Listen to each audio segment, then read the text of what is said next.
hoy damos inicio con una lección inaugural muy importante con el tema la constitucionalización del ordenamiento jurídico, la cual va a ser disertada por el doctor Alejandro José Gutiérrez Dávila.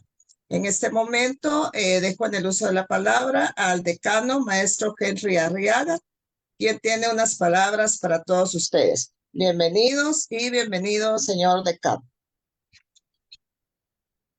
Muy bien, muchísimas gracias, Ana Betsy, muchas gracias. Muy buenas tardes a cada uno de ustedes. Es un verdadero gusto poder saludarles después de algún tiempo de pues, las vacaciones de medio año, que no tuvimos la actividad de este programa de educación continua, pero un verdadero gusto saludarles hoy sábado en la tarde. Qué alegre poder verles conectados a muchos de nuestros profesores titulares, también profesores interinos, pero especialmente un mensaje muy afectuoso a todos nuestros estudiantes que por Facebook Live se están uniendo en este momento y están siguiendo. El día de hoy, pues estamos inaugurando el ciclo de conferencias que hemos organizado para el segundo semestre de 2024 en el programa de educación continua, que se está pues convirtiendo en una ventana, en una forma de que a través de la forma virtual podemos llegar a muchos de nuestros estudiantes y profesores que están deseosos pues de poder seguir todas nuestras capacitaciones y pues se da esta oportunidad que me alegra muchísimo. En primer lugar, quiero agradecer al equipo de apoyo que hace posible que este programa esté funcionando y que sea exitoso, encabezados por la licenciada Ana Betsy Leonardo Soto, quien es nuestra coordinadora del programa. Muchas gracias, Ana Betsy, por ese apoyo que siempre nos das. También quiero agradecerle mucho al licenciado Rodolfo Barahona, nuestro vocal segundo de Junta Directiva, quien siempre está muy atento al trabajo, a la organización y a las convocatorias para este programa. Muchas gracias, Rodolfo. También al licenciado Nelson Luke, quien se encarga de todo el trabajo detrás de telones y que nos permite estar en esta oportunidad. Y cada vez que hacemos una organización, él tiene un equipo de trabajo que también le apoya para poder generar este trabajo. Así es que muchísimas gracias. Hoy vamos a tener una participación muy importante. Tengo el gusto de tener el grato honor de presentarles. En un momento va a ser él su presentación y le van a presentar su currículum. Pero hoy saludo muy atentamente al doctor Alejandro Gutiérrez, quien es uno de nuestras estrellas fulgurantes de nuestro programa de doctorado, de nuestra Escuela de Estudios de Posgrado. Muchas gracias, doctor. El doctor Alejandro Gutiérrez, pues es un profesional joven, pero realmente se ha dedicado a estudiar toda la vida. A mí realmente me da envidia de la buena, ese conocimiento que ustedes ya se van a dar cuenta, ese manejo de los temas que él tiene es, como les repito, uno de nuestros profesores en la Escuela de Estudios de Posgrado y un profesor que verdaderamente le da mucho brillo a nuestra escuela. Yo siempre recibo muy buenos comentarios de todos sus alumnos y bueno, yo también he sido alumno suyo, así es que de primera mano puedo decir y hablar sobre la calidad que tiene Alejandro para dar sus clases. Pero hoy quisiera eh, también antes de cederles la palabra, pues aprovechar para quienes vieron el video de entrada de esta tarde, contarles a todos nuestros profesores estudiantes que estamos trabajando intensamente contra reloj, porque lo más pronto posible queremos seguir desarrollando proyectos de, pues, que hagan que nuestra facultad esté cada día mejor. Tenemos el trabajo en dos grandes áreas. Una área, pues siempre el tema de infraestructura. Como ustedes muy bien han visto, estamos trabajando para tener en mejores condiciones nuestros edificios.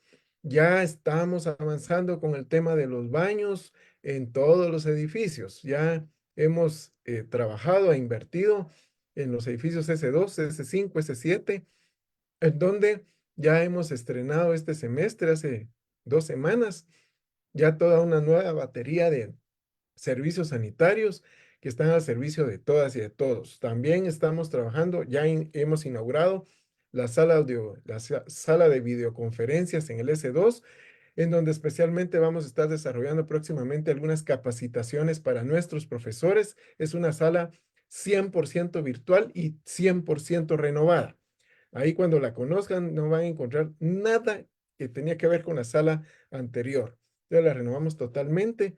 Seguimos equipando con más cañoneras, equipos de audio en los salones más grandes y primero Dios vamos a seguir trabajando en eso en todos los edificios. En el caso del edificio C2, vamos avanzando con la renovación de la plaza central. Yo quisiera hacerlo todo de un solo, ¿verdad ustedes? Pero como hay una ley de contrataciones que sabemos cómo funciona, entonces vamos por partes, pero sí, no nos detenemos. En el caso del edificio S5, pues ya renovamos, ya estamos renovando los salones para nuestros estudiantes. Ya hemos alfombrado, compramos escritorios nuevos, compramos sillas nuevas, ya hemos instalado desde el semestre pasado las pantallas multifuncionales. Posgrado ya no utiliza cañoneras, ya estamos utilizando las pantallas multifuncionales, que es la última tecnología. No vale la pena tener cañoneras en salones para 25 estudiantes, por eso tenemos pantallas que son de 86 pulgadas y que tienen toda la conexión a internet y todo lo que se necesita.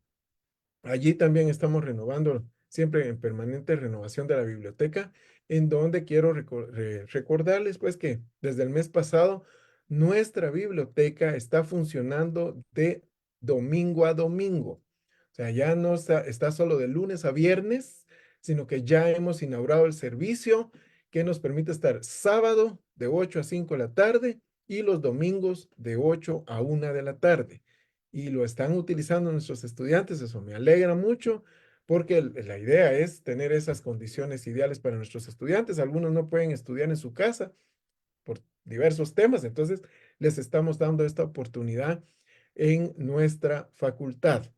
Entonces está también al servicio de cada uno de ustedes. Y pues lo que nos toca, espero hacerlo próximamente, es empezar a trabajar en el edificio S12. No lo he hecho aún porque no tenía las autorizaciones. Recuérdense que el edificio S12 no nos pertenece, nos prestan salones del tercer y cuarto nivel, pero pues ya he hecho las gestiones para que nos autoricen y primero Dios, a nada más tenerla, ya tenemos varios proyectos para desarrollar también en ese edificio. Al final de cuentas, no creo que nos muevan de ahí de la facultad, de que nos dejen de prestar esos servicios en el S12, así es que vale la pena invertir también en esos edificios, pues en esas aulas de ese edificio. Pero también en posgrados hemos generado el programa de CAIG, que está ayudando a que nuestros estudiantes que cerraban pensum en maestría o doctorado, pues nunca se graduaban. Encontramos casos con gente con hace 10 años cerraron su maestría y no hay forma que se graduaran. Y las condiciones ni las reglas en la facultad eran las más claras. Entonces, por eso hemos pues generado ya un trabajo con ese proyecto CAIG y ya los resultados se están generando. Hace unas semanas pude graduar solo en un acto a 51 nuevos maestros solo de un departamento, que es Mazatenango. Entonces eran personas que habían cerrado su maestría hace muchos años, por diversas razones no se habían podido graduar y pues ya lo lograron hace menos de un mes y lo mismo vamos a hacer con grupos de profesionales en el interior del país. Y como saben, también pues estamos renovando otros tipos de servicios, como el tema de la unidad de tesis, que también encontramos ahí mucho problema. Ya no es, bueno, ya saben ustedes que hemos lanzado el programa, ya ha sido autorizado con todo el procedimiento necesario en nuestro programa de tesis por maestría, que esperamos primero Dios que en enero empiece la primera generación. No lo hemos tirado sin pensarlo, sin planificarlo. Eso está debidamente hecho para que funcione y nuestros estudiantes no tengan ningún problema en colegiarse. Entonces, son temas que no los hemos inventado nosotros. Ya hay otras facultades, incluso hay otras universidades del país que ya lo están utilizando. Entonces, nosotros simplemente estamos generando esas oportunidades. Bueno, y especialmente nos interesa mucho la capacitación a nuestros profesores, tanto titulares como interinos.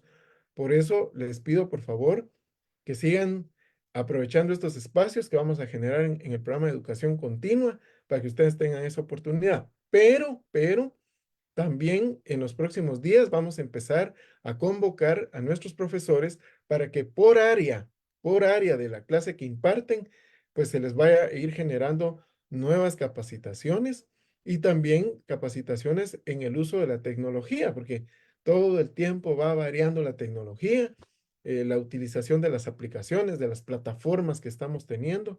Entonces es importante que pues tengamos esa oportunidad de conocerlo.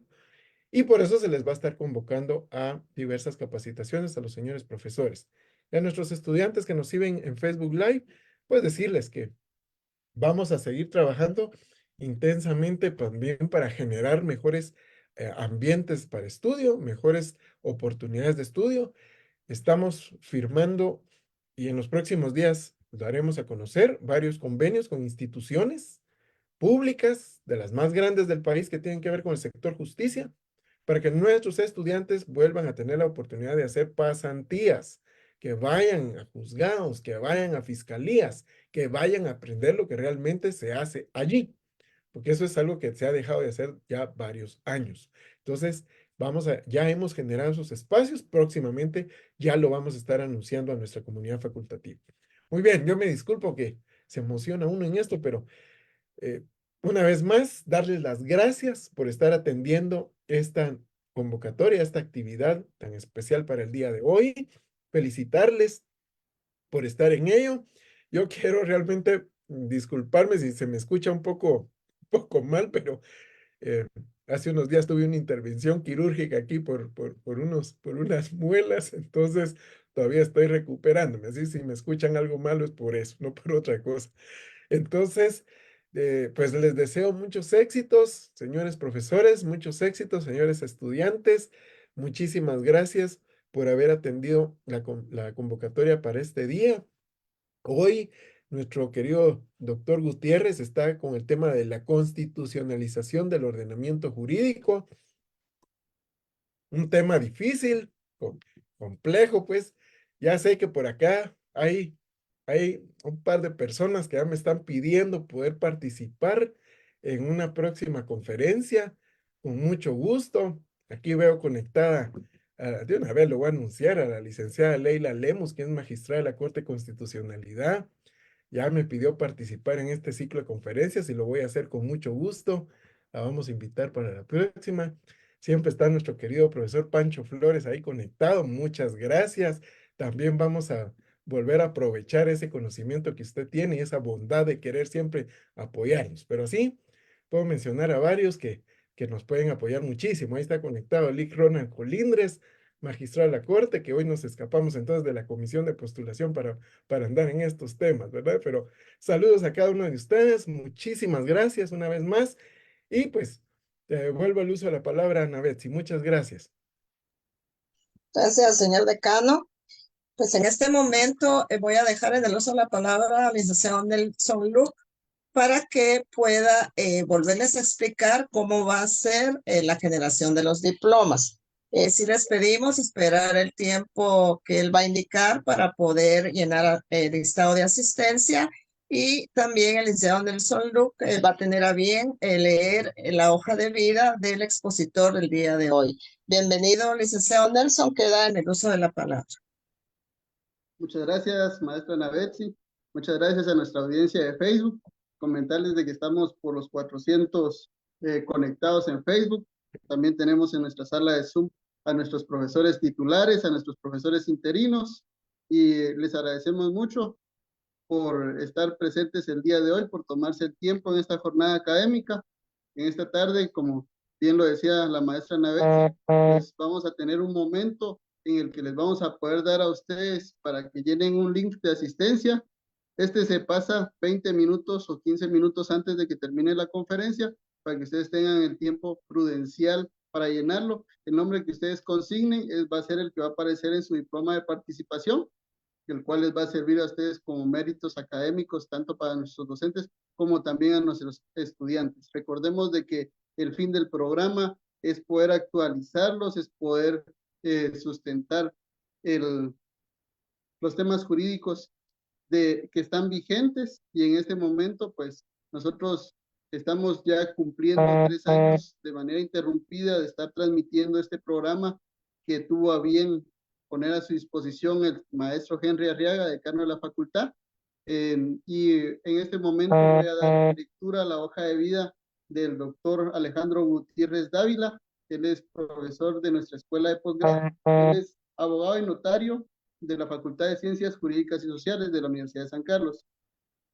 Maestro en Derecho Penal, egresado por la Universidad de San Carlos, doctor egresado de la Universidad de San Carlos con distinción cum laude, doctor en Filosofía, egresado de la Universidad de Hawái, Estados Unidos de Norteamérica, abogado litigante de procesos de justicia constitucional, examinador de examen técnico de doctorado, catedrático del curso de Teoría General del Derecho y de Derecho Penal Internacional en la Maestría de Derecho Penal de la Escuela de Estudios de Posgrado de la Facultad de Ciencias Jurídicas y Sociales, catedrático del curso de los tratados de Maestría de Derecho Internacional en la Escuela de Posgrado de la Facultad de Ciencias Jurídicas y Sociales. Aparte de eso, también el docente que nos acompaña el día de hoy es escritor. Voy a tener a bien leer parte de sus obras. Es autor de Fundamentos Filosóficos del Amparo y demás Garantías Constitucionales de Guatemala, primera edición, septiembre de 2020. Autor de Fundamentos Filosóficos de la Constitución Política de la República de Guatemala, año 2020. Autor del libro Teoría del Delito aplicada al proceso penal guatemalteco, noviembre de 2022, y autor de la novela literaria La Existencia, mayo 2024.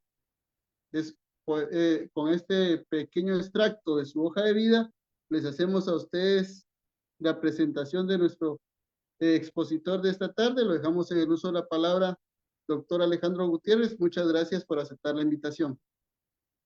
Muchísimas gracias, Elick Nelson, ahí por su deferencia. Le agradezco muchísimo a nuestro distinguido decano, doctor Henry Arriaga, por la invitación a participar en esta conferencia. Es un gusto poder apoyarle a nuestro distinguido decano, que está haciendo una labor extraordinaria en la Facultad de Ciencias Jurídicas y Sociales y sin precedentes. Y pues un agradecimiento a todos el Consejo Directivo de Educación Continua, a cada uno de los profesores, distinguidas y distinguidos. Es para mí un honor compartir esta conferencia. Saludos a todos los profesores titulares y profesores interinos y a todos los estudiantes que nos escuchan el día de hoy en esta conferencia. Me van a disculpar si hablo un poco más despacio, pero igual también yo fui objeto de una intervención quirúrgica hace algunos días. Fui sometido a una cirugía y pues gracias a Dios estoy en proceso de recuperación. Y entonces vamos a entrar a hablar sobre este tema tan importante para todas y todos los profesionales de las ciencias jurídicas y sociales y de otras ciencias afines, por supuesto. Y es lo relativo a la constitucionalización del ordenamiento jurídico, la constitucionalización del ordenamiento jurídico. Pero para poder hablar de ese tema tan importante, lo voy a dividir en varias partes. Y una primera parte, hacer una reseña, digamos, histórica, evolutiva, de cómo llegamos a ese proceso de constitucionalización del ordenamiento jurídico. Y para eso es menester explicar ese trayecto, esa evolución desde el estado legal de derecho al estado constitucional de derecho. Del estado legal de derecho al estado constitucional de derecho. Y también es menester aclarar que existen distintas escuelas o sistemas o paradigmas que informan al derecho como ciencia y que tienen que ver con esa evolución y ese traslado del estado legal de derecho al estado constitucional de derecho. No vamos a hablar de todas, pero sí, por ejemplo, vamos a mencionar la escuela del positivismo jurídico, la escuela del justnaturalismo jurídico, la escuela del empirismo jurídico y del realismo jurídico, para poder hacer énfasis en ese proceso evolutivo del Estado legal de derecho al Estado constitucional de derecho. Bueno, en primer término, a finales del siglo XIX nos encontrábamos ante un Estado legal de derecho. Ese Estado legal de derecho que en el siglo XIX existía en la mayoría de países europeos, no así en Estados Unidos ni en el Reino Unido de la Gran Bretaña, porque en el Reino Unido de la Gran Bretaña existía y existe un sistema que se llama empirismo insular jurídico. Por otro lado, vemos en el sistema norteamericano lo que se le va a denominar el realismo jurídico americano. Pues bien, para ir viendo cada una de estas situaciones, vemos que en los antiguos países de monarquías europeas, en el siglo XIX existía un Estado legal de derecho inspirado en el positivismo jurídico. ¿Y qué era lo que predicaba la escuela del derecho positivo o el positivismo jurídico? Que derecho es igual a ley, que la única fuente del derecho es la ley. La ley es la única fuente del derecho, de tal cuenta que la ley se legitima en el poder del Estado. La ley se legitima en el poder del Estado. El Estado es quien emite la ley y la ley tiene fuerza vinculante por haber sido emitida por el Estado, porque en palabras de Max Weber, el Estado es quien tiene el monopolio de la violencia. El Estado es el único que está facultado para castigar. El Estado es el único que está facultado para sancionar. El Estado es el único que está facultado para perseguir. Y el Estado tiene la fuerza. Ahora, esa fuerza que tiene el Estado deriva de un contrato social que en el siglo XIX era el contrato social hobbesiano. Este contrato social de Thomas Hobbes. En ese contrato social, el pueblo le cedía su soberanía, creaba al Estado como una persona política y le cedía la soberanía al Estado a cambio de protección militar. Y el Estado estaba dirigido por tres clases sociales que ejercían tres poderes: la monarquía, la nobleza y la aristocracia. La monarquía ejercía el poder ejecutivo, la nobleza ejercía el poder parlamentario y la aristocracia ejercía el poder judicial. Y los contractualistas del siglo XVIII, por ejemplo, algunos propugnaban por la primacía del poder ejecutivo monárquico, como Thomas Hobbes, de ahí su obra El Leviatán. Luego vemos otros autores que predicaban o postulaban la primacía del poder parlamentario de la nobleza, como el espíritu de las leyes de Montesquieu, y por otro lado vemos la necesidad de la primacía del poder judicial de la aristocracia, como el Tratado del Gobierno Civil de John Locke. Claramente, el Estado estaba conformado por tres clases de poder: poder ejecutivo, legislativo, judicial, monarquía, nobleza, aristocracia, y ese Estado absorbía toda la soberanía. De tal cuenta que el pueblo se quedaba desnudo de la soberanía. En palabras de Samuel Pofendorf, se quedaba desnudo de la soberanía, le cedía toda la soberanía a ese Estado todopoderoso, omnímodo, y entonces ese Estado emitía la ley, emitía esa ley que se convertía en ley soberana. Una ley soberana, dura lex, sed lex, que estaba por encima del pueblo. De ahí los famosos aforismos, dura lex, sed lex. El famoso ius imperium, todos están sujetos a la ley, nadie es superior a la ley está por encima del pueblo. De ahí la fuerza vinculante de la ley. El paradigma que ad hoc a este sistema es el positivismo jurídico. La ley está por encima del pueblo. La única fuente del derecho es la ley, y la ley es o debe observarse. La ley es vinculante porque ha sido emitida por el Estado y el Estado es el único que tiene poder. De tal cuenta entonces que la ley debe obedecerse no importa lo que la ley diga. Dura lex et lex. La ley debe obedecerse no importa su contenido, si es inmoral o moral, porque hay algo importante para la escuela del derecho positivo. Hay algo muy importante para la escuela del positivismo jurídico, que niega la conexión entre derecho y moral. Niega la conexión entre derecho y moral por la sencilla razón de que el positivismo jurídico es derivante del positivismo científico. Y el positivismo científico postula que no existen los valores, no existen las ideas, no existe la idea de Dios, porque no existe nada que no pueda comprobarse por medio de métodos experimentales, porque el positivismo es a su vez heredero del materialismo.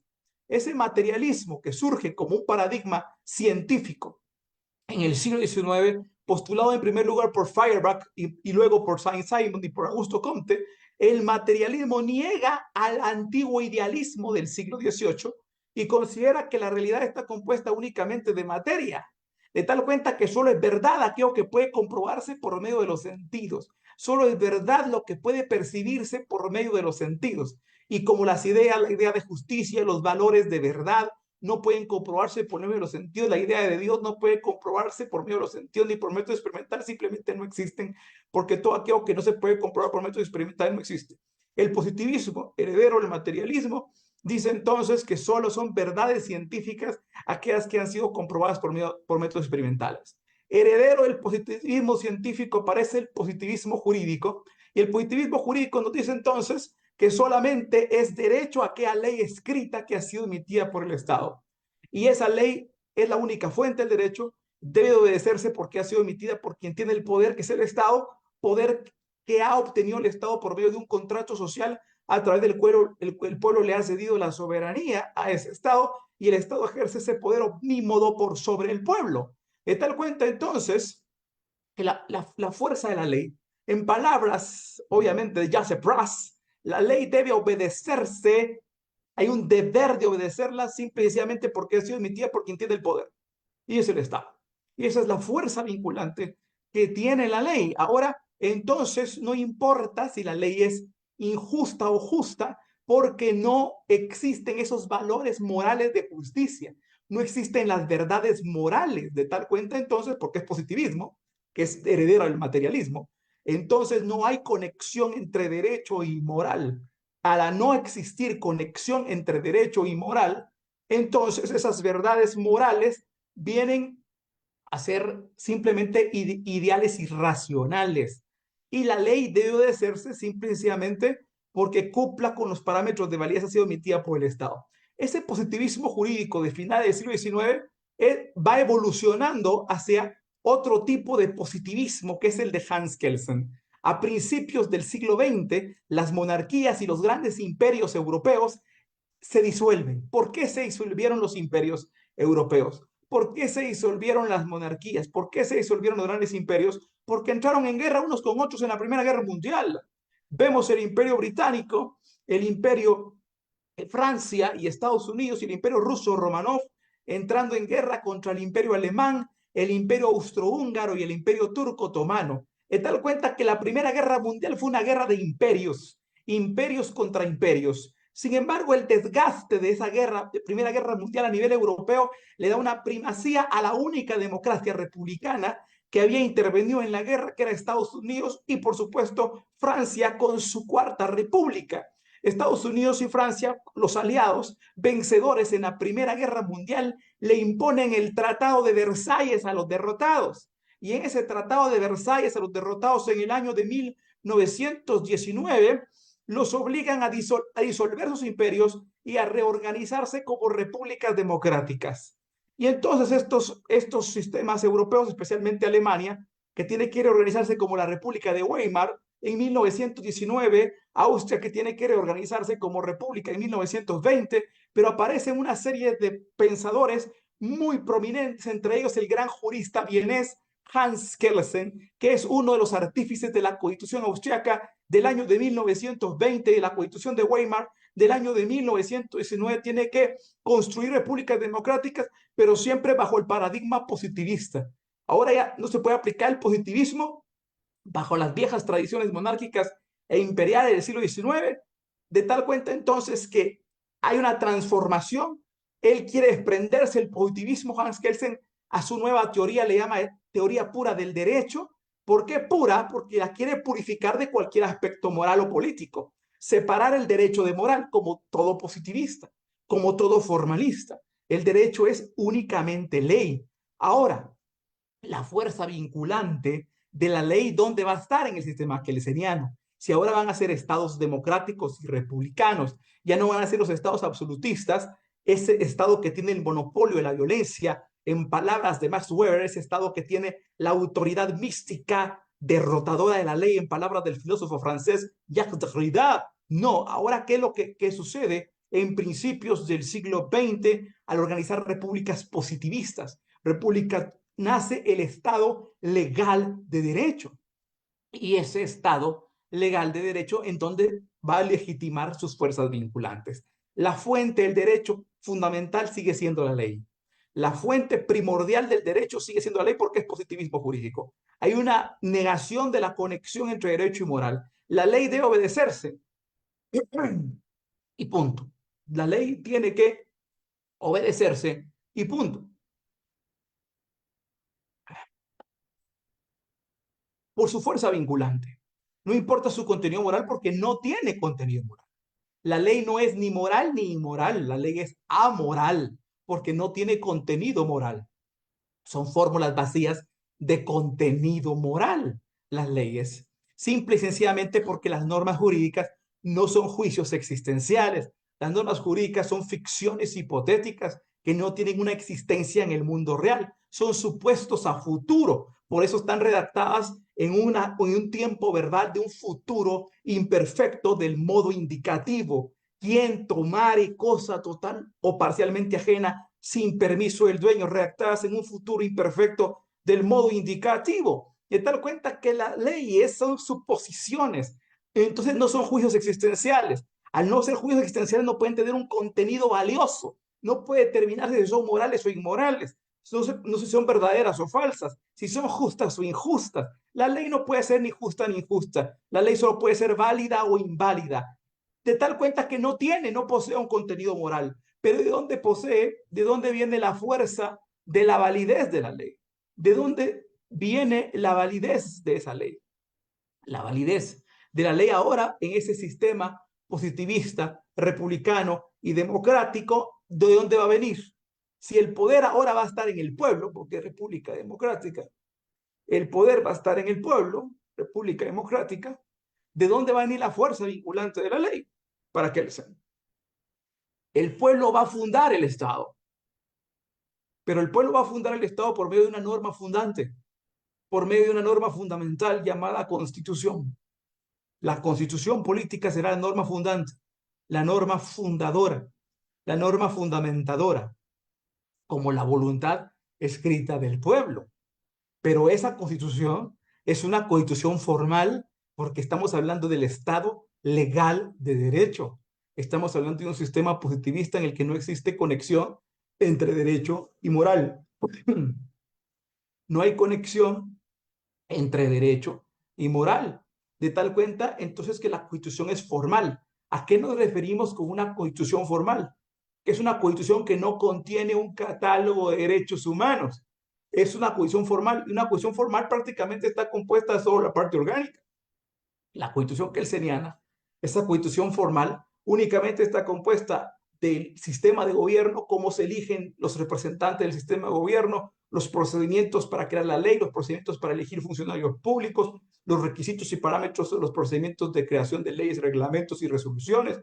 Esos son los principios formales de la que está compuesta una constitución eminentemente formal como la kelseniana. Pero esa constitución formal como la kelseniana, como voluntad escrita del pueblo, se convierte en la norma fundante del ordenamiento jurídico. De tal cuenta que la ley estará obteniendo su fuerza de la Constitución. La Constitución establecerá principios de cómo se crea la ley, quién crea la ley, en qué momentos crea la ley, bajo qué parámetros, bajo qué procedimientos, bajo qué requisitos, la Constitución. De tal cuenta que la ley, si es emitida por el órgano constitucionalmente establecido, si la ley cumple con los parámetros formales, si la ley cumple con principios formales, si la ley cumple los requisitos y los pasos formales establecidos en la Constitución, adquiere su validez jerárquica y debe ser obedecida porque obtiene su fuerza vinculante de ese estructura jerárquica piramidal que proviene de la norma fundante que es la Constitución. Pero hay un problema en este sistema, que hay una separación entre derecho y moral. Y al haber una separación entre derecho y moral, entonces no puede calificarse una norma de justa o injusta. Alguien no podría decir que no la obedece una norma porque es injusta. Alguien no puede decir que puede obedecer una ley porque es justa o es injusta. No, o porque es un poquito justa, o porque es extremadamente injusta. No, no se puede hacer esa calificación. La ley debe obedecerse y su validez se obtiene si esa proviene de que obedece los principios formales de la Constitución.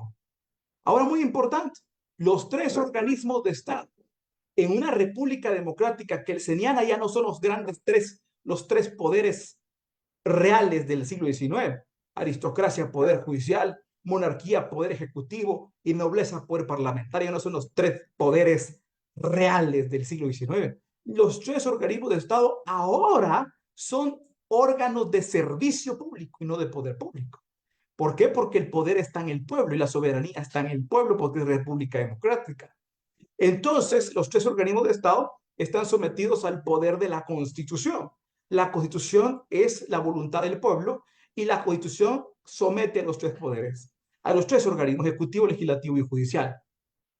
Pero Kelsen viene y en su sistema positivista dice, bueno, la Constitución es la máxima autoridad y no el organismo ejecutivo, y no el organismo legislativo, ni el organismo judicial. El organismo legislativo emite las leyes, el organismo ejecutivo emite los reglamentos, el organismo judicial emite las resoluciones. El organismo judicial emite resoluciones, normas individualizadas; el ejecutivo emite reglamentos, normas reglamentarias; y el legislativo emite las leyes, normas ordinarias. Pero estas tres están sometidas a la autoridad de la Constitución. Entonces, ¿quién se va a encargar de evaluar si esas normas ordinarias, reglamentarias o individualizadas están en contra o no de la Constitución? Kelsen entonces dice qué es lo que va a hacer Kelsen. Ve, en su pensamiento se va hacia la Francia, hacia la Primera República Francesa del año de 1792. Hay que recordar que cuando en Francia se da la Revolución Francesa, la toma de la Bastilla el 14 de julio de 1789, y se da una transformación en el sistema francés. Los franceses querían pasar de la monarquía absoluta a la república. Sin embargo, la monarquía no se dio tan fácilmente.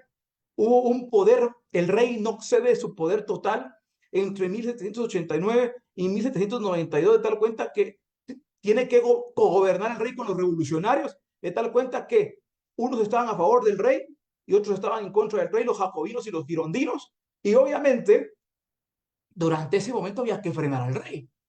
Había que frenar al rey. ¿Por qué? Porque el rey estaba sometiendo a las nuevas disposiciones revolucionarias que estaban yéndose hacia un gobierno mixto entre monarquía y república, antes de que llegara la Constitución de la Primera República Francesa de 1792. Entonces, en Francia, construyen un órgano que viene a frenar al rey. Un órgano, porque el rey ya no tiene la soberanía. Antes de su defenestración total en 1792, el rey ya no tiene la soberanía. De tal cuenta entonces que hay que frenar al rey, hay que neutralizar al rey, hay que limitar al rey. Y se crea un tribunal de juzgamiento político llamado la Corte de Casación Francesa. La Corte de Casación Francesa es un órgano para frenar y limitar los decretos del rey, que el rey no se fuera a extralimitar por las disposiciones a las cuales ya se ha sometido. Hay que frenar al rey porque el rey ya no es el soberano. Ahora viene Kelsen y dice, hay tres organismos de Estado que ya no son los soberanos. El soberano es el pueblo a través de su voluntad escrita, que es la Constitución. Entonces vamos a crear un tribunal que se parezca a la Corte de Casación Francesa, y crea el Tribunal Constitucional Concentrado Permanente Independiente Privativo Austriaco. Pero ese Tribunal Constitucional tenía como funciones originales de deslegislación o legislación negativa. Deslegislación o legislación negativa. Es decir, lo único que iba a hacer era deslegislar aquella ley que fuera contra la Constitución.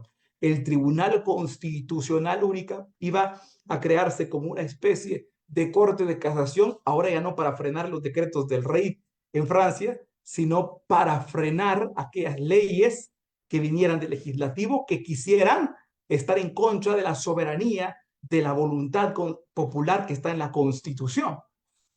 De tal cuenta que el Tribunal Constitucional Austriaco es un tribunal constitucional de control constitucional, pero nada más formal, porque recordemos que el sistema kelseniano es positivista y no hay conexión entre derecho y moral, de tal cuenta que se circunscribe el Tribunal Constitucional a una función de legislador o legislador negativo. ¿Por qué solo puede ser eso? Porque la única fuente del derecho en este sistema es la ley. Si la única fuente del derecho en este sistema es la ley, lo único que se puede juzgar es la ley. De tal cuenta que la naturaleza del Tribunal Constitucional Austriaco es únicamente juzgar para frenar y expulsar la ley. Tribunal de legislación negativa. El Congreso legisla, el Tribunal Constitucional legisla cuando esas leyes están en contra de los principios formales de la Constitución. Principios formales, porque en ese sistema no existe conexión entre derecho y moral. Es una constitución eminentemente formal, y al ser una constitución eminentemente formal, entonces no hay conexión entre derecho y moral. Es una constitución, no contiene un catálogo de derechos humanos. Es más, la constitución de la Cuarta República Francesa, o me había dicho de la Quinta República Francesa, no tenía un catálogo de derechos humanos. Era una constitución eminentemente formal. De tal cuenta que después tuvieron que emitir una serie de directivas fundamentales que vinieran a regular derechos fundamentales en Francia, y porque la Constitución en su texto era prácticamente orgánico, como la Constitución de Estados Unidos de 1787, que su texto es orgánico nada más, no contiene un catálogo de derechos humanos. Entonces, la Constitución de Estados Unidos, como no tiene un catálogo de derechos humanos no contiene un catálogo de derechos humanos, la promulgada en 1787, que es la misma de ahorita, tuvieron que complementarlo con enmiendas, y por eso fue que emitieron las 10 primeras enmiendas de 1791, que es el Bill of Rights, o Declaración de Derechos para incorporar derechos fundamentales. Y la Constitución de la Quinta República Francesa es una constitución formal, no tenía un catálogo de derechos humanos, de tal cuenta que tuvieron que irlo complementado con una serie de leyes fundamentales que regulasen derechos fundamentales, a los que ellos llamaron el bloc de constitucionalité, el bloque de constitucionalidad, pero porque la Constitución central no tiene un catálogo de derechos humanos. ¿Por qué? Porque la Constitución que él señala positivista es una Constitución formal que no contiene un catálogo de derechos humanos. ¿Por qué? Porque es positivista y no hay conexión entre derecho y moral. Aquí hay un grave problema, porque la ley es válida si obedece los principios formales, los principios o parámetros ha sido emitido por el órgano constitucionalmente legitimado para emitirla, cumpliendo los requisitos, los parámetros y los procedimientos y los principios constitucionalmente establecidos para emitirlas. Pero no importa si es justa o injusta, porque no hay contenido moral, porque hay una separación entre derecho y moral, y las normas jurídicas son amorales. De tal cuenta que alguien no podía decir: yo no obedezco la ley porque es inmoral, yo no la obedezco porque es injusta. No podrían decir: fíjense que hay un tipo penal de malversación que su pena es únicamente con multa. El tipo penal sanciona malversar millones, se sanciona únicamente con multa, pero hay un tipo penal de hurto doméstico, de que si una empleada doméstica hurta una plancha, puede sancionarse hasta con 10 años de prisión. Entonces, esas normas como que son injustas, pero no importa, porque si han sido emitidas por el órgano constitucionalmente legitimado para emitirlas, cumpliendo con los principios y los parámetros formales para ser creadas, esas leyes tienen que obedecerse. Ese positivismo jurídico del Estado legal de derecho provocó los excesos de la Segunda Guerra Mundial. Estábamos ubicados en 1920. Entonces vienen sistemas que positivistas dicen en nombre de la ley: esto es válido, porque la ley no es justa ni injusta, no puede serlo. No es moral ni inmoral. Y vemos el sistema jurídico del nacionalsocialismo alemán, del partido nazi en Alemania en los 30, el sistema jurídico del fascismo en Italia en los 30, que era lo que alegaban, por ejemplo, en el famoso juicio de los jueces en Nuremberg. Alegaban los jueces alemanes que ellos habían obedecido el derecho alemán, y ese derecho alemán era válido. ¿Por qué? Porque había sido emitido por los órganos legitimados. Las leyes de Nuremberg fueron emitidas en 1935, leyes raciales de Nuremberg. Pero esas raciales de Nuremberg eran inmorales. Esas raciales de Nuremberg eran injustas, inmorales, pero válidas. Válidas. Había que obedecerlas. No importara que la ley dijera que los judíos no eran humanos. No importaba que se dijera por ley que un judío era peligroso. Y que en nombre de la ley positiva amoral se produjese el genocidio del pueblo judío de más de 6 millones de personas, el genocidio del pueblo gitano de más de 3 millones de personas, en nombre de leyes positivas. Los excesos estos llevaron a la Segunda Guerra Mundial. Pero al ser derrotados los sistemas positivistas absolutistas europeos en la Segunda Guerra Mundial, el mundo se reorganiza y el mundo tiene que repensar el derecho. Hay que repensar el sistema jurídico, hay que repensar el derecho. ¿Y qué es lo que van a hacer? Van a tener que resucitar otro paradigma jurídico, que es el justnaturalismo racional, práctico, ilustrado. Van a tener que resucitarlo. Ahora, ¿qué es ese paradigma del naturalismo racional, práctico, ilustrado?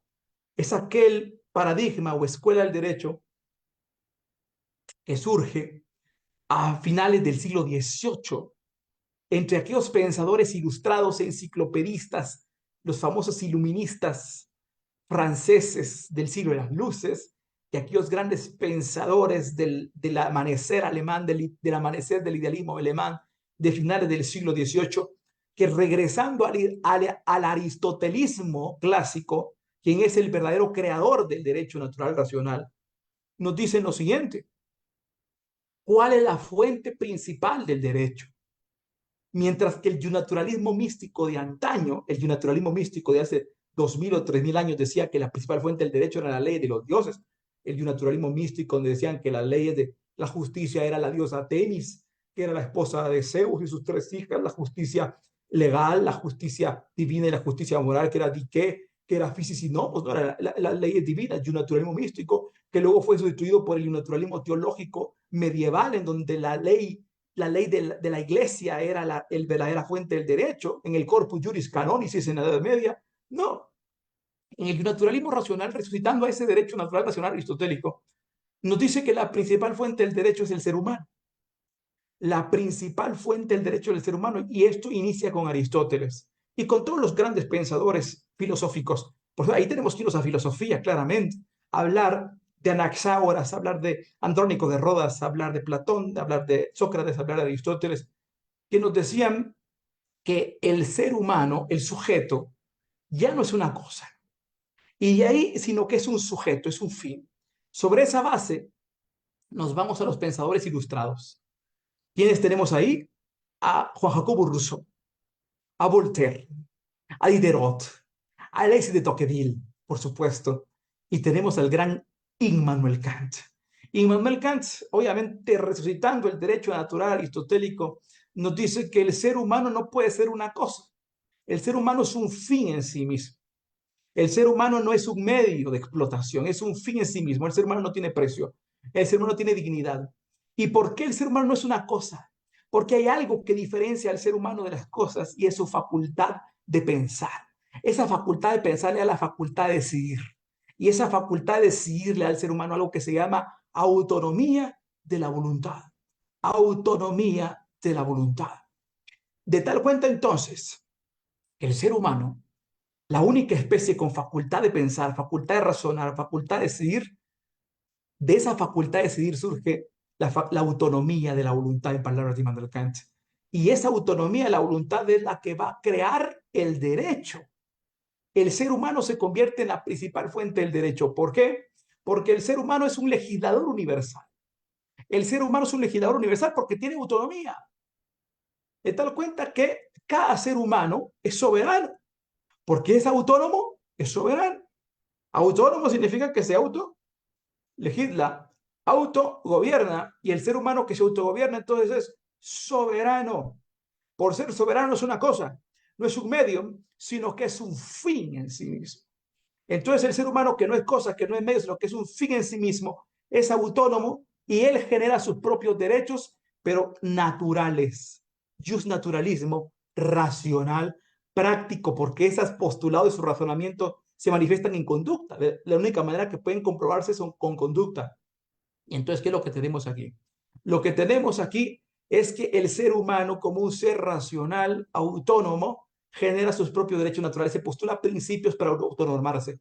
Pero cuando el ser humano se postula principios racionales para autonormarse, como la lealtad, la justicia, la equidad, la honradez, la integridad, el respeto, esos principios son valores morales. El ser humano está postulando, se está autolegislando moralmente. moralmente. Entonces, aquí el ser humano se convierte en la principal fuente del derecho. El punto de inflexión es el siguiente. El ser humano es sociable por naturaleza. Y entonces el ser humano sociable por naturaleza tiene que congregarse en comunidad. ¿Y qué pasa con el conjunto de seres humanos libres? El conjunto de seres humanos soberanos que tienen que suscribir un pacto para autogobernarse. Aquí viene el contrato social de Rousseau. Aquí viene la constitución kantiana. Viene ese pensamiento ilustrado, este conjunto de seres humanos soberanos y libres. We are the people, la inspiración de la Constitución de los Estados Unidos de América y de la Primera República Francesa y de la Declaración de los Derechos del Hombre de 1789. Fíjense bien, el ser humano, ese ser humano, se autolegisla, es autónomo soberano, pero el conjunto de seres soberanos libres suscriben un contrato, un pacto para autogobernarse y elevan esos valores que se postulan para sí mismos, esos valores morales los elevan como valores generales de observancia general, de tal cuenta que los valores morales pasan a ser valores jurídicos y esos valores jurídicos van a ser los derechos humanos. ¿Por qué derechos humanos? Porque es derecho inherente al ser humano. Es derecho natural, es derecho que emerge y surge de la capacidad racional y de la potencialidad de la autonomía soberana del ser humano. Derechos humanos que surgiendo del ser humano en el ámbito de su esfera jurídico-privada se convierten en valores generales al ser reconocidos como valores de parámetro justificativo ético de todo el ordenamiento en un pacto o contrato social llamado Constitución Democrática Jus Naturalista. Este paradigma hace que surja ese primer derecho natural de dignidad. El ser humano no es una cosa, es un fin, porque es soberano, es autónomo y tiene capacidad de decidir. Como tiene capacidad de decidir, surge el segundo derecho natural, la libertad. Pero como tiene libertad el ser humano, resulta que esa facultad que tiene el ser humano habita en todo ser humano por igual, sin distinción de raza, sexo, edad, color de piel o nacimiento, y surge el siguiente derecho natural, que es la igualdad. Pero si la igualdad habita en todo ser humano, si todos somos iguales o valemos lo mismo, o tenemos el mismo valor absoluto de la igualdad, quiere decir que somos miembros de una misma familia humana y surge el tercer gran derecho natural, que es la fraternidad. Te das cuenta que aparecen los tres grandes derechos naturales fundamentales: liberté, egalité y fraternité, libertad, igualdad y fraternidad, de donde vienen los demás derechos naturales.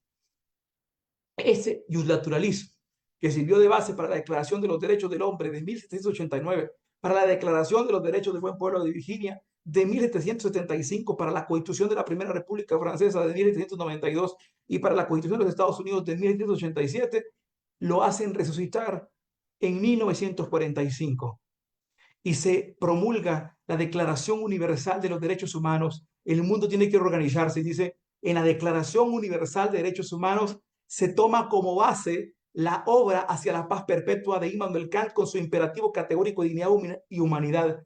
De tal cuenta que el mismo preámbulo de la Declaración Universal de Derechos Humanos establece que la fuente del derecho va a ser los derechos naturales inherentes a la persona humana, de dignidad, de libertad, de igualdad, de fraternidad, de justicia, de equidad. Y el artículo 30 de la Declaración Universal de Derechos Humanos establece que ningún Estado podrá emitir un ordenamiento jurídico que atente contra esos derechos naturales. Viene el 10 de diciembre del 48, se emite la Declaración Universal de Derechos Humanos, se organiza el mundo.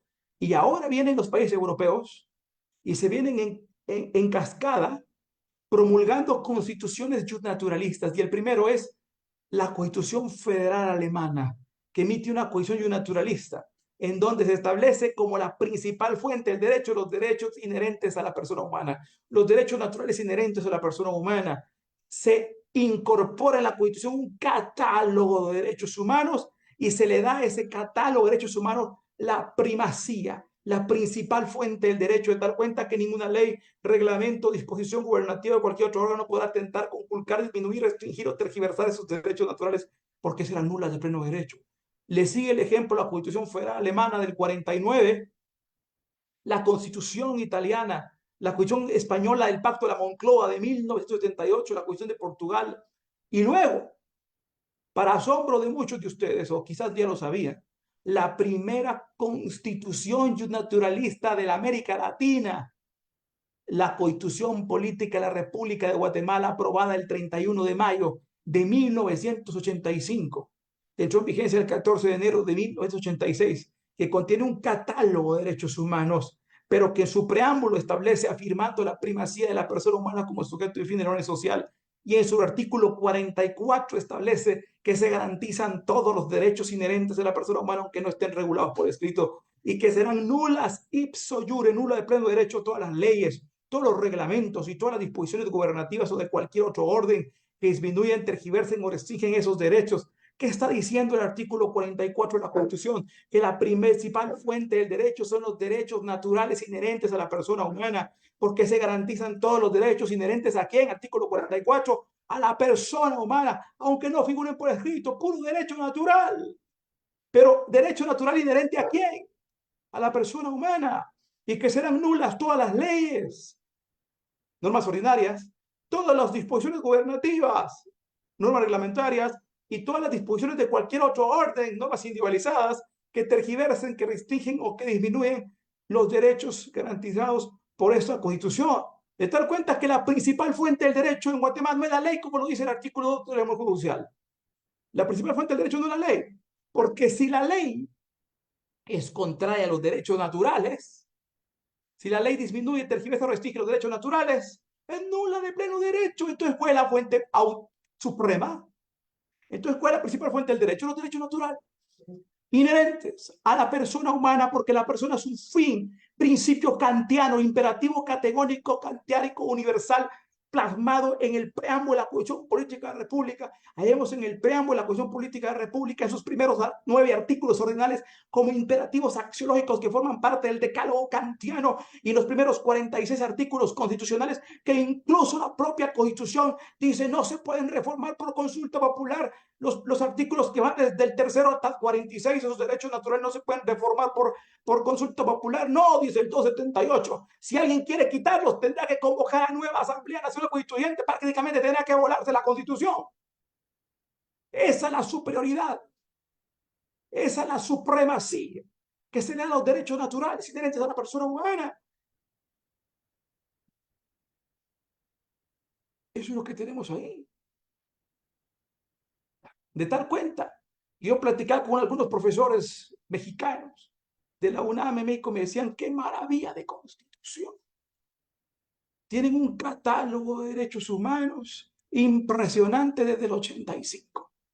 La Constitución mexicana logró tener un catálogo de derechos humanos hasta el 2011, con una reforma constitucional que provino de una condena de la Corte Interamericana de Derechos Humanos. La primera Constitución naturalista de la América Latina, la Constitución de Guatemala actualmente vigente, 85. Le sigue el ejemplo la Constitución de Brasil de 1988 y la Constitución de Colombia del año de 1991. ¿Qué estamos viendo ahí con estas constituciones? Estamos pasando del Estado legal de derecho al Estado constitucional de derecho. Y en este Estado constitucional de derecho resulta que la principal fuente del derecho no es la ley, sino los derechos naturales, en calidad de valores jurídicos éticos superiores. De tal cuenta que si ninguna ley, reglamento, disposición de cualquier otro orden puede disminuir, restringir o tergiversar los derechos naturales inherentes de la persona humana, ¿eso qué quiere decir? Que todas las leyes, que todos los reglamentos y que todas las normas de ordenamiento jurídico se van a constitucionalizar, se van a jusmoralizar. No pueden ser contrarios a los derechos naturales.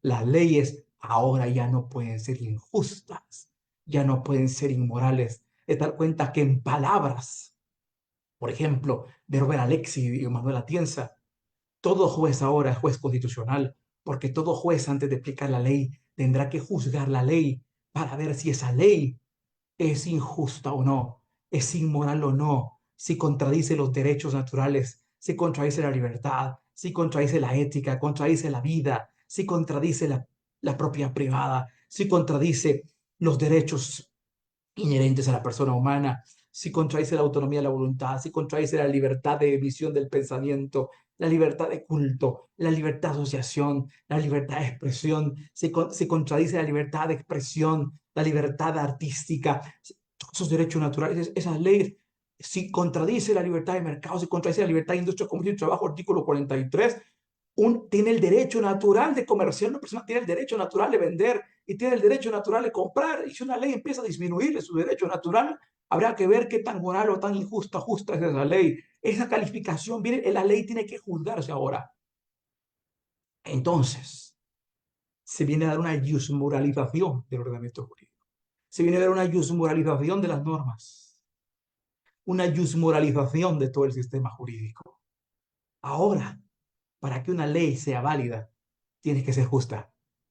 De tal cuenta que viene Alemania a poner el ejemplo, con la Constitución Federal Alemana de 1949. Aparece el Tribunal Constitucional Federal Alemán, que ya no es como el Tribunal Constitucional Austriaco. El Tribunal Federal Constitucional Alemán ya ejerce un control de constitucionalidad material, moral, no como el control de constitucionalidad formal del Tribunal kelseniano. Ahora el Tribunal Constitucional tendrá que venir y juzgar si las leyes no están violando, conculcando el contenido moral de los derechos humanos, erga omnes. Y aparece el control de constitucionalidad moral, material de los derechos humanos en el Tribunal Federal Constitucional Alemán. Importante.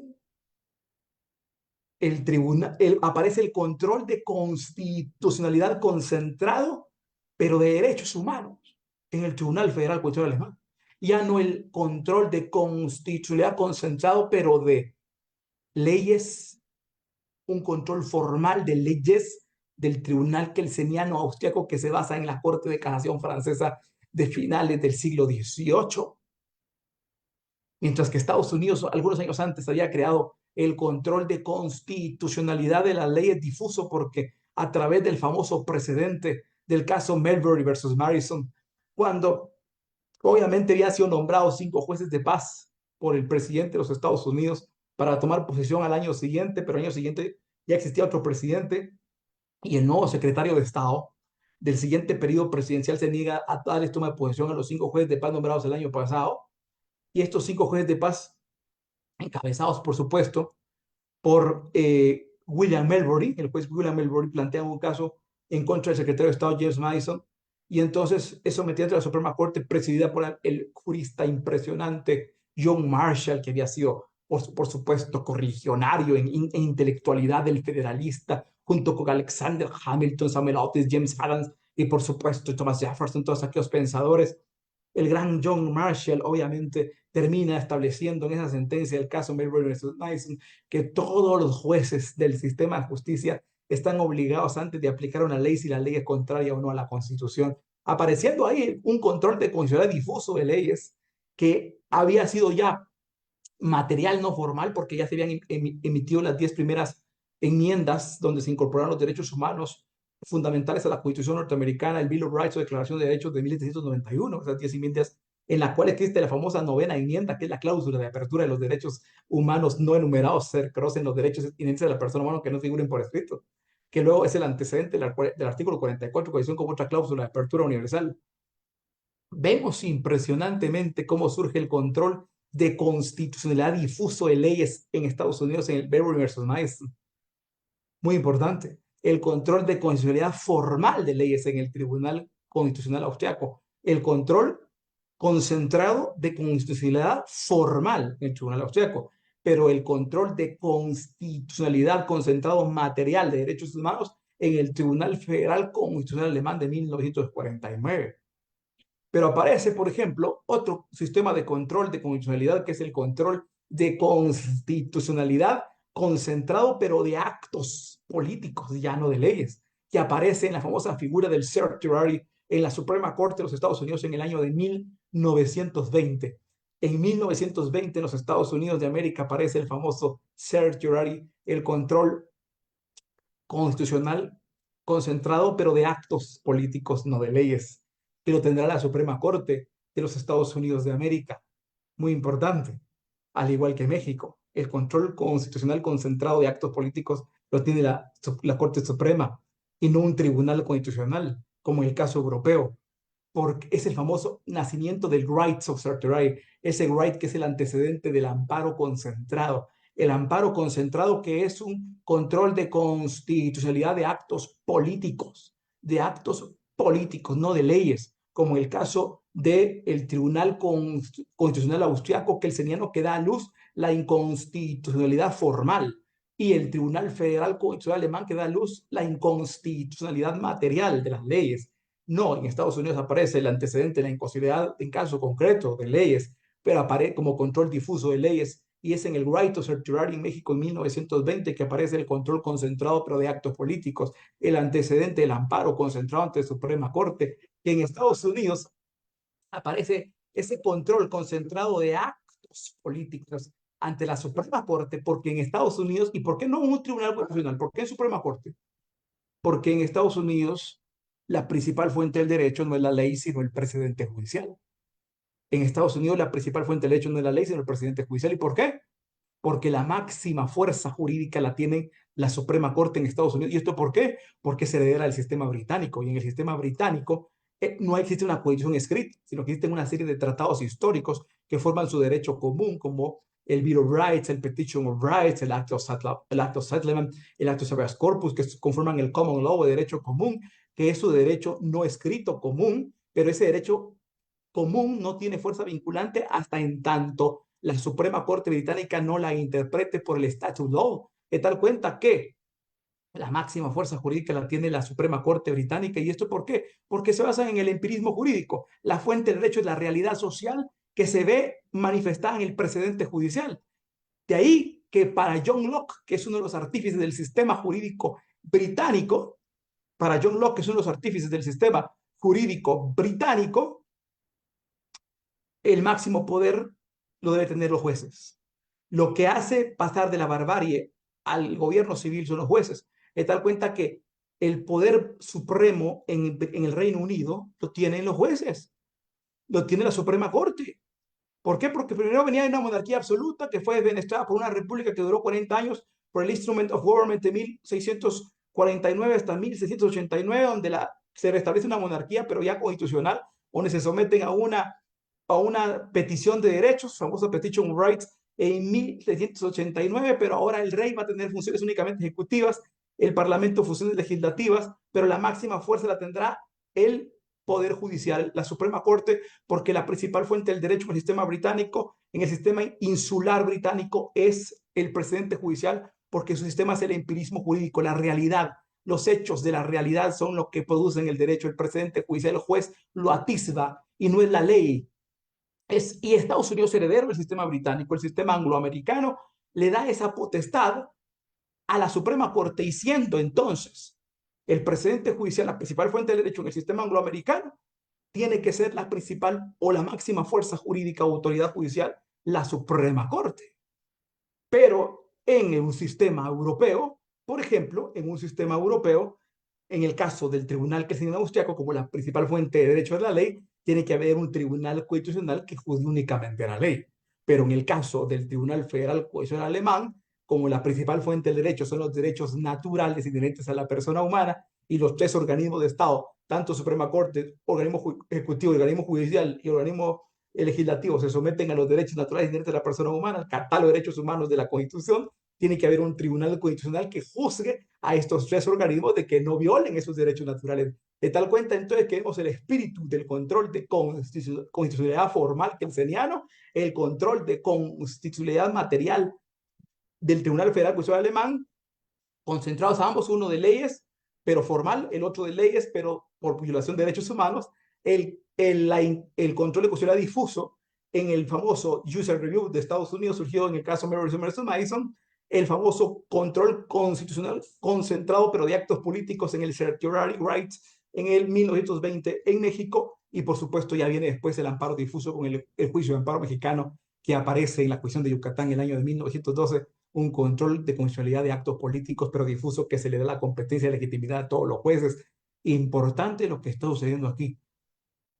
Debido a la constitucionalización del ordenamiento jurídico, debido a la constitucionalización del ordenamiento jurídico, se constitucionalizan todas las leyes, se juzmoralizan todas las leyes, y todas las leyes tienen que juzgarse antes de ser aplicadas. Todas las normas jurídicas tienen que juzgarse antes de ser aplicadas, si son justas o injustas, si son morales o son inmorales. Y para eso van a haber 5 tipos de control de constitucionalidad que nuestra Constitución recoge. Miren cómo se está dando la constitucionalización del ordenamiento jurídico. Todo el sistema jurídico se baña de derechos humanos, todo el sistema jurídico se moraliza, se constitucionaliza, y todas las leyes para ser válidas tienen que ser justas, y todas las leyes para ser válidas tienen que ser conformes al contenido moral de los derechos humanos, de tal cuenta entonces que tienen que ser controladas por todas partes, y aparecen los 5 sistemas de control de constitucionalidad de nuestra Constitución debido a la constitucionalización del ordenamiento jurídico. Aparece el control constitucional formal concentrado, artículo 272 de la Constitución Política de la República. Aparece el control de constitucionalidad concentrado material de derechos humanos, también el 272 de la Constitución Política de la República, a través de un tribunal permanente concentrado primativo llamado Corte de Constitucionalidad. Pero también aparece el control difuso de leyes a través de la inconstitucionalidad de caso concreto, pero también aparece el control constitucional concentrado de actos políticos por medio del amparo concentrado para verificar que los actos de la administración pública no sean contrarios a los derechos humanos. Pero también aparece el control de constitucionalidad de actos políticos difuso a través del amparo difuso, porque todos los jueces del sistema de justicia, a excepción de los jueces de paz, podrán convertirse en tribunales constitucionales extraordinarios para examinar si los actos políticos, los actos de la administración pública son contrarios a los derechos humanos, de tal cuenta que hay una constitucionalización del ordenamiento jurídico, una moralización del ordenamiento jurídico, en donde todas las leyes tienen que ser justas, el sistema jurídico debe ser acorde al contenido moral de los derechos humanos para poder ser aplicable, de tal cuenta que todos los jueces estarán legitimados para ejercer una función de juez constitucional. Y esa es la constitucionalización del ordenamiento jurídico. Muchas gracias.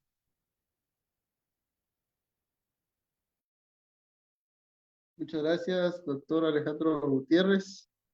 Agradecemos mucho, pues, su intervención. La verdad es que tenemos alrededor de 500 personas en Facebook Live.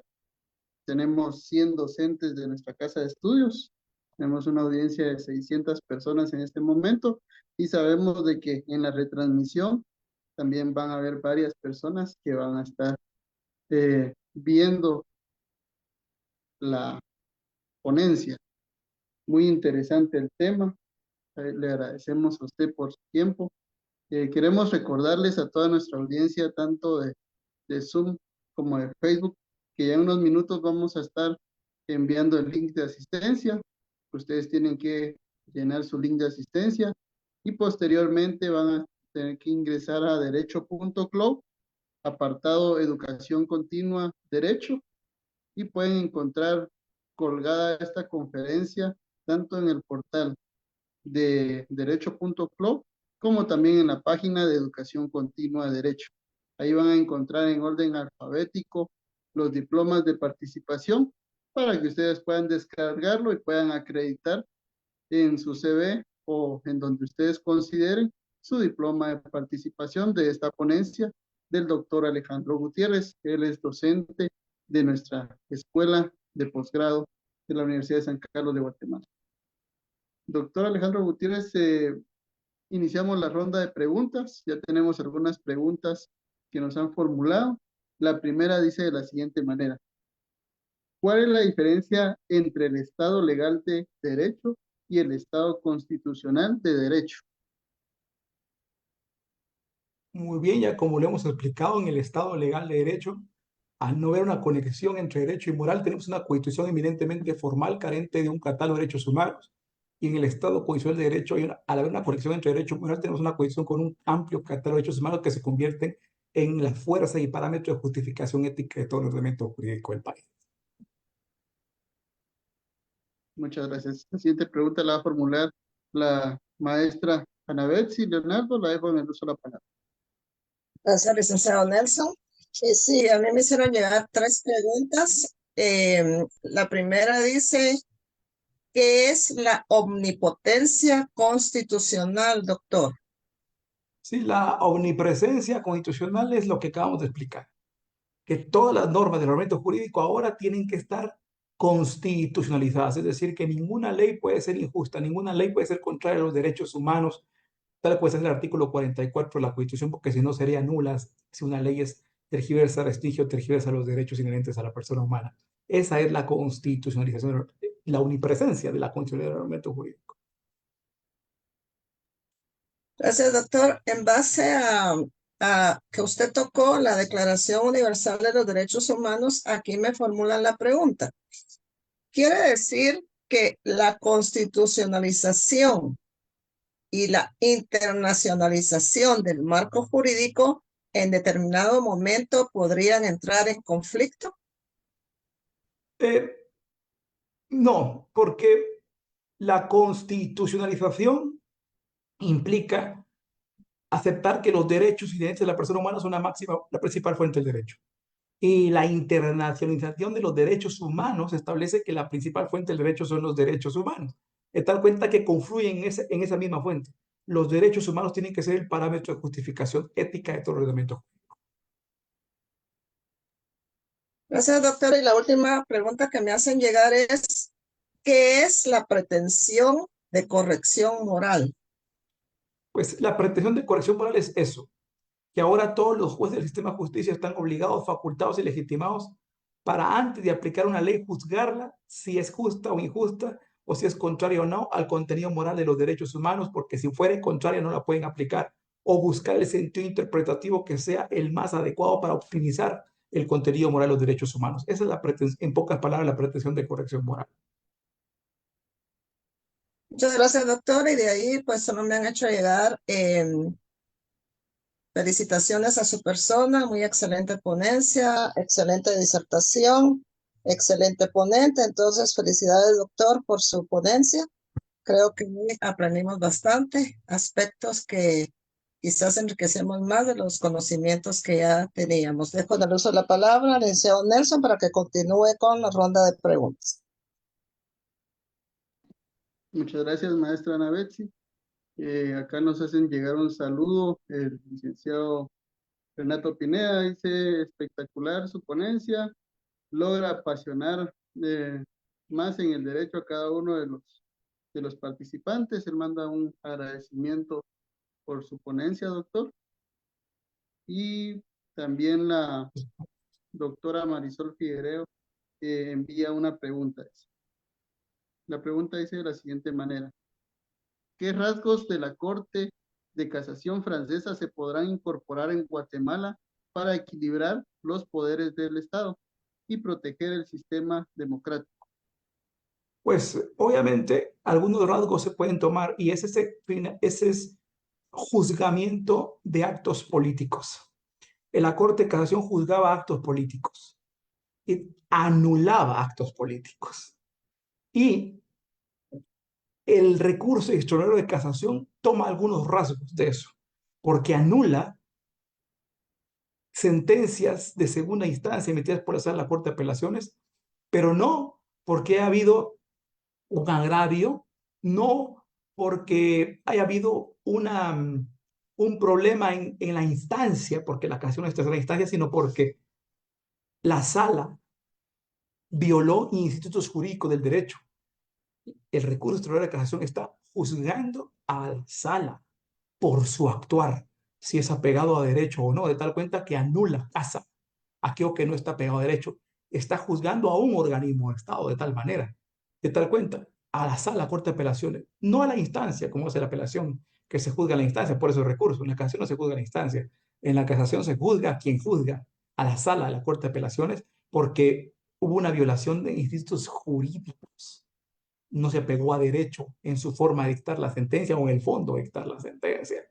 Esa es y casa, anula. Son algunos rasgos que se traen y que hoy se rescatan en esta institución jurídico procesal. Muchas gracias, doctor. En Facebook, Federico nos indica qué es el constitucionalismo. Bueno, el constitucionalismo es precisamente lo que hemos estado hablando. Es ese proceso por medio del cual todo el ordenamiento jurídico y político se va a someter a la supremacía de la Constitución, solo que a una Constitución material, plagada de derechos humanos como principal fuente del derecho. Muchas gracias. La siguiente pregunta dice, ¿qué es la lectura moral de la Constitución? La lectura moral de la Constitución es efectivamente eso. Es interpretar la constitución política con base en el contenido moral de los derechos humanos como la principal fuente del derecho, porque los derechos humanos son valores universales: fraternidad, libertad, justicia, libertad de acción, libertad de reunión y manifestación. Son valores morales, verdades universales que contienen un contenido moral de tal cuenta que tienen una escala jerárquica de valores, y esa escala jerárquica de valores tiene que ponderarse para examinarse la interpretación de tal cuenta que esa es la lectura moral de la Constitución. Muchas gracias, doctor. Le agradecemos. Con esto finalizamos la ronda de preguntas. Solo comentarle que tenemos saludos desde Huehuetenango, tenemos saludos desde varios puntos de nuestro país. Tenemos exalumnos suyos conectados. Tenemos también a nuestros estudiantes de pregrado que están muy entusiasmados con el tema que hoy nos trajo. Le queremos agradecer. Queremos también, como lo dijimos al principio, proyectar ahí, voy a pedir a mi equipo que proyecte ahí algunas novelas de las cuales usted ha escrito, porque la verdad que es un tema muy profundo y en el que usted nos ha hecho en esta tarde un breve resumen de diferentes libros, de diferentes filósofos, de diferentes expositores del constitucionalismo. Le agradecemos a usted ese detalle, doctor, de querer siempre estar compartiendo el conocimiento. Sabemos de que usted es académico y esta es su pasión, entonces queremos agradecerle a usted la participación. Tenemos muchos mensajes de agradecimiento de diferentes puntos del país. Comentarles a nuestra audiencia de que ya está disponible el enlace de asistencia para que ustedes puedan poder anotar el nombre que ustedes quieren que aparezca en el diploma de participación, y que también puedan ustedes llenar su asistencia, por favor. La dinámica es ingresar a derecho.cloud, ahí va a aparecer en orden alfabético en el apartado de educación continua, para que ustedes puedan descargar su diploma de participación. Ahorita en estos momentos van a hacer una proyección breve de los libros y posteriormente le vamos a dar lectura al diploma de participación que en nombre de la facultad el señor decano me ha encomendado a mí poder. Acá podemos ver los libros que el doctor Gutiérrez ha escrito. Si alguien tiene alguna inquietud, pues están disponibles dentro de la Facultad de Derecho. Gracias. Y en este momento vamos a dar lectura al diploma de participación. Este diploma es en nombre de la facultad y en nombre de las autoridades académicas de la Universidad de San Carlos. Y dice de la siguiente manera: Facultad de Ciencias Jurídicas y Sociales, Universidad de San Carlos de Guatemala, otorga el presente diploma a doctor Alejandro Gutiérrez Dávila por su participación en la conferencia con el tema La constitucionalización del ordenamiento jurídico, con una duración de 2 horas de forma virtual, dado en la ciudad de Guatemala el 3 de agosto del año 2024. Firma nuestro decano, el maestro Henry Arriaga. Firma también el licenciado Elio Ramos, secretario académico, y firma el licenciado Dick Cáceres, jefe de control académico. Es de esta manera como nosotros le queremos dar las gracias, doctor, por su participación, y queremos también darle unas palabras de despedida a la audiencia, por favor, para que usted se pueda despedir. Muchísimas gracias. Fue un verdadero gusto, un verdadero honor compartir con todas y todos. Les agradezco a nuestro distinguido decano, el doctor Henry Rega, a todo el equipo organizador, al licenciado Nelson Luke, y a todas las personas de junta directiva que han organizado este evento, y a todos los profesores titulares interinos, a todos los estudiantes. Les agradezco por esta oportunidad de poder compartir con ustedes. Ha sido un honor para mí. Que Dios les bendiga. Gracias, doctor. Para nuestra audiencia que nos está comentando en dónde está la asistencia, está fijado en el área de comentarios de la página de Facebook para que ustedes puedan llenarlo, y dentro del chat de Zoom también ya está disponible. Voy a pedir en este momento que la vuelvan a compartir, por favor, la asistencia tanto en Zoom como en Facebook, para que ustedes puedan llenarla y puedan ser acreedores a su diploma de participación. Y aprovechando el espacio y aprovechando también la audiencia, Desde ya queremos de que nos sigan en Facebook. Nuestra página se llama Educación Continua de Derecho. Este es un programa que ha implementado el señor decano desde el inicio de su gestión. Tenemos 3 años de estar cumpliendo con el mandato que nos dio el maestro Henry Arriaga de llevar programas de actualización, de tener programas que sean prácticos para que ustedes les pueda servir en la ejecución de su estudio y de su vida profesional. Y entonces nosotros queremos invitarlos para que ustedes estén al pendiente de nuestras redes, que estén al pendiente de la página también de la facultad, derecho.club, para descargar sus diplomas de participación y para que nos puedan seguir y estén al pendiente de cada una de las capacitaciones que se vienen en este segundo semestre. Este segundo semestre ha iniciado, esta es la sesión inaugural de nuestro segundo semestre, con la cual nosotros empezamos el programa de capacitaciones. Ustedes podrán tener diferentes capacitaciones en diferentes ramas de derecho para poder ir adquiriendo conocimiento nuevo o poder fundamentar el que ya existe. Muchas gracias, agradecemos la participación de nuestros profesores, agradecemos la participación de los profesionales que nos siguen en Facebook, así como de nuestros estudiantes que estén al pendiente y próximamente estaremos en una capacitación. Feliz tarde, mucho gusto.